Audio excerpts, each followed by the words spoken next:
Welcome. Today, the star of the spotlight will be President-elect Trump.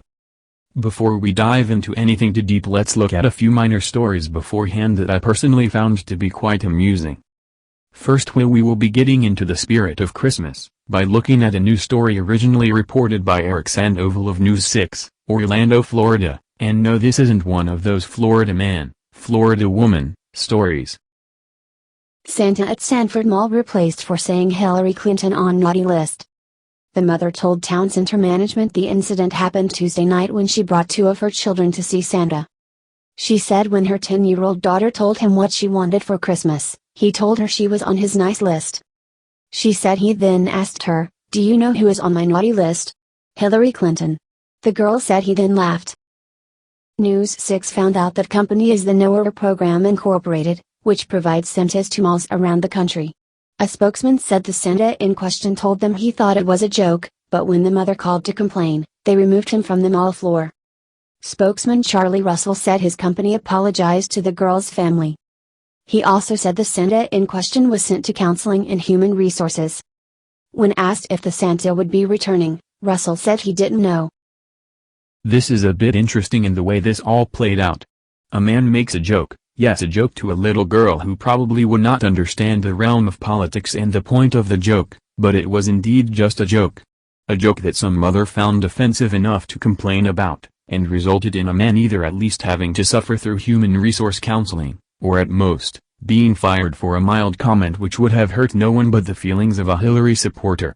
Needless to say, with no backstory on the mother, and without knowing why she thought this was something she needed to complain about, we can only speculate her course of thinking. To Santa, I personally thought the joke was funny. My next topic before the main section was going to be on Tequila, but considering I don't know enough about her, I personally would rather just keep my mouth shut. So instead I want to talk about Jill Stein and her wish to have swing state votes recounted. Let's have a look, shall we? Jill Stein, the Green Party's presidential candidate, is prepared to request recounts of the election result in several key battleground states, her campaign said on Wednesday. Stein launched an online fundraising page seeking donations toward a multi-million-dollar fund she said was needed to request reviews of the results in Michigan, Pennsylvania, and Wisconsin. Before midnight EST on Wednesday, the drive had already raised more than the $2 million necessary to file for a recount in Wisconsin, where the deadline to challenge is on Friday.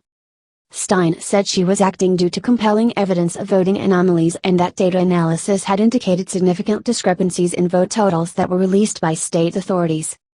These concerns need to be investigated before the 2016 presidential election is certified, she said in a statement. "We deserve elections we can trust." The fundraising page said it expected to need around $6.7 million to challenge the results in all three states. Now, do not take my bringing of this up as a view of displeasure. I am completely fine with people wanting to get the votes recounted. In fact, I support it wholeheartedly with no issue. I think a recount will prove again that Trump has indeed won fair and square regardless of the factless reports of hackers from Russia intervening in our election. The reason I have brought this up is simple. With the election results coming out and a stunning upset of Trump winning the election, even to myself, who secretly wanted Trump to win, people, most likely Hillary supporters and liberals, have taken to the streets in protest. Protests are a great form of activism and they are protected under our Constitution, but violent protests are not, and are greatly discouraged. Regardless of their actions, it is the fact they protest that I want to focus on. The reason for the protests is to get the Electoral College voters to change their vote before December 19th.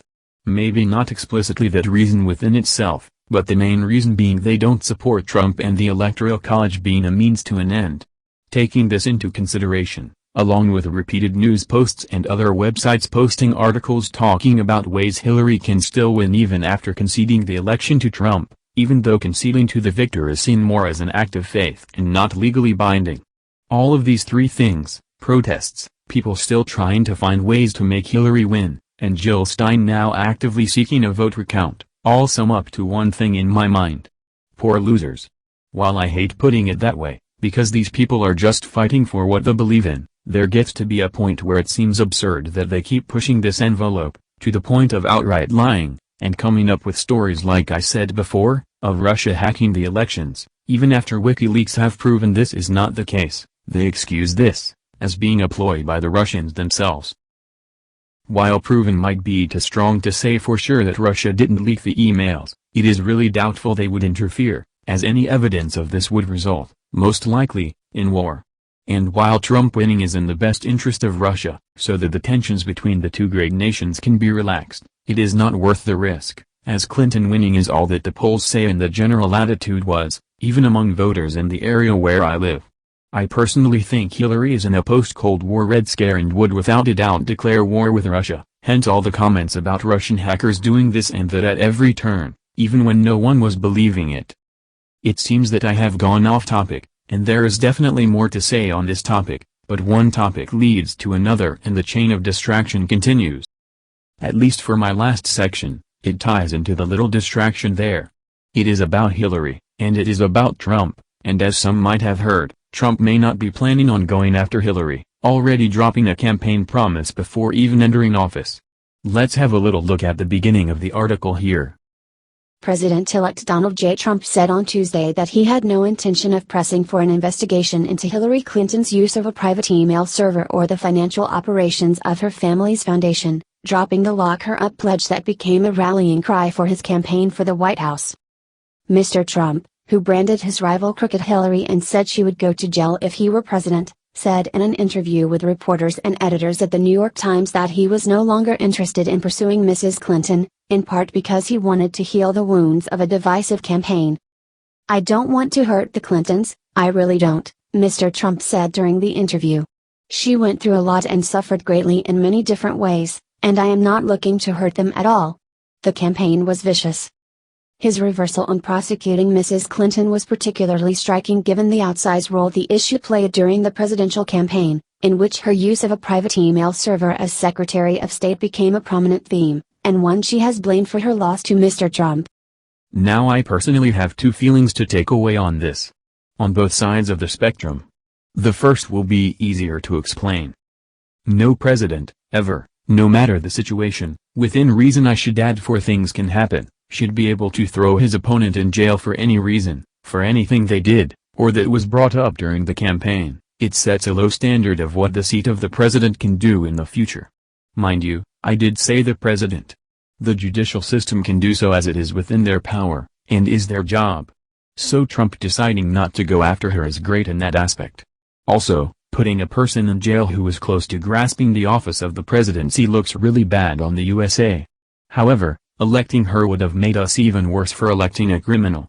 And that is where the other side of the opinion comes in. Hillary got away with breaking the law. Why? We may not know for sure, but I personally think they were all counting on Hillary getting elected, so they would rather not have to prosecute a soon-to-be-seated president, as it would look badly on the U.S. But electing a criminal to the seat is even worse. All of this might as well be conjecture on my part, and it really is. That being said, I have one other issue with this. Hillary is a known criminal and a liar. It has been proven over and over again, from her support of homosexuals, when she used to believe that marriage was only between a man and a woman, to support of minorities, when she kicked out BLM protesters at one of her events, which I believe was the wrong move and trying to show them support, to the outright lies of her being under attack when landing in Bosnia, where all of that happened was nothing. While you can't prosecute on conjecture, flip-flopping, lies, and outright disregard for people, you can prosecute for breaking the law like she did with her email scandal. Letting her go only goes to prove time and time again the Clintons are above the law and won't be arrested. This is a problem with political families, they gain too much power. I can see the argument from both sides, and it's really hard to say really who is right, but in this case, it's clear to see. While this was not the main reason for voting Trump in my case, it was a factor. From here on we can only see what will happen next in Trump's plan for the USA.